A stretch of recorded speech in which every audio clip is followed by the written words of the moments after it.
Daily Dispatch, Day 28, the Calibrated Instrument. Repair is not a feeling, it is a calibration. Yesterday, the instrument reported its readings with new precision. The gustatory sense, which had plateaued for weeks, awoke. A banana carried the distinct subtle note of a pear. Chocolate revealed a depth of flavour previously muted. This was not mere taste, it was a nervous system recalibration, a sign of sensory pathways coming back online, sharp and defined. Cognitively, the executive mind returned. The profound offline state of the previous day, a necessary immersion in deep neural repair, gave way to clarity and decisive action. The brain fog had not just lifted, it had been replaced with a functional focused sharpness. Internally, the architecture of the project itself evolved in response to stress. An analytical tool pushed beyond its limits was retired.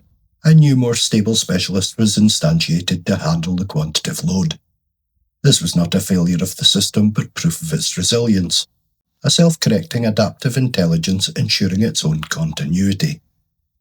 The lesson of the day was calibration, from the senses to the synapses to the very scaffolding built to support them. Each component is tuning itself to a sober native frequency. The work is no longer about surviving absence, it is about documenting the return of fidelity.